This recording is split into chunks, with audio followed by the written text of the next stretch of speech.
मगध देश के जंगलों में एक खूंखार डाकू का राज हुआ करता था। वह डाकू जितने भी लोगों की हत्या करता था उनकी एक एक उंगली काटकर माला की तरह गले में पहन लेता था। इसी वजह से डाकू को सभी अंगुली माल के नाम से जानते थे। मगध देश के आसपास के सभी गांवों में अंगुली माल का आतंक था। एक दिन उसी जंगल के पास के ही एक गांव में महात्मा बुद्ध पहुंचे।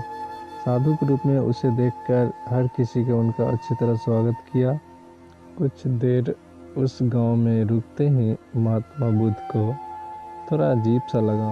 तभी उन्होंने लोगों से पूछा, आप सभी लोग इतने डरे और सहमे से क्यों लग रहे हो?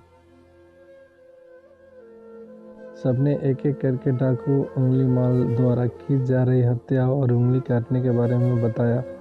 सभी दुखी होकर बोले कि जो उस जंगल की तरफ जाता है उसे पकड़कर वो डाकू मार देता है।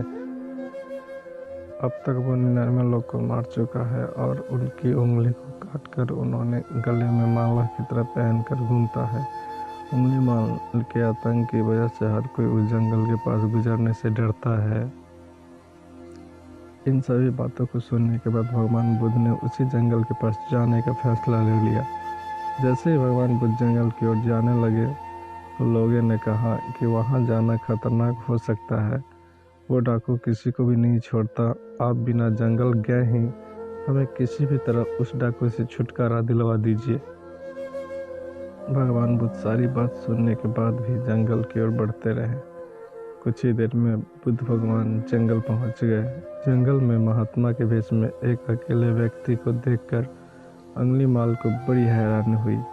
उसने सोचा कि इस जंगल में लोग आने से पहले कई बार सोचते हैं, ये महात्मा तो बिना किसी डर के अकेले ही जंगल में घूम रहा है। अंगुली माल के मन में हुआ कि अभी इससे भी खत्म करके इसकी उंगली काट लेता हूँ। तभी अंगुली माल ने कहा, अरे आगे की ओर बढ़ते हुए कहाँ जा रहा है, ठहर भी जाओ। भगवान बुद्ध ने उसकी बातों को अनसुना कर दिया। फिर डाकू गुस्से में बोला, मैंने कहा रुक जाओ।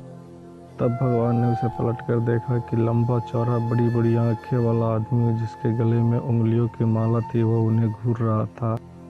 उसकी तरफ देखने के बाद बुद्ध दोबारा से चलने लगे। गुस्से में तमतमाते हुए उंगली माल डाकू उनके पीछे अपनी तलवार लेकर दौड़ने लगा। डाकू जितना भी दौड़ता लेकिन उन्हें पकड़ नहीं पाता। दौड़ दौड़ कर वो थक गया था। उसने दोबारा कहा, रुक जाओ वरना मैं तुम्हें मार दूंगा और तुम्हारी उंगली काटकर मैं 100 लोगों को मारने की अपनी प्रतीक्षा पूरी कर लूंगा। भगवान बुद्ध बोले कि तुम अपने आप को बहुत शक्तिशाली समझते हो ना, तो पेड़ के कुछ पत्तियां और टहनियां तोड़ कर ले आओ। उंगली माल ने उसका साहस देखकर सोचा कि जैसा कि ये कह रहा है कर ही लेता हूँ। वो थोड़ी देर में पत्तियां और टहनियां तोड़ कर ले आया और कहा, ले आया मैं इन्हें। फिर बुद्ध जी कहने लगे, अब इन्हें दोबारा पेड़ से जोड़ दे।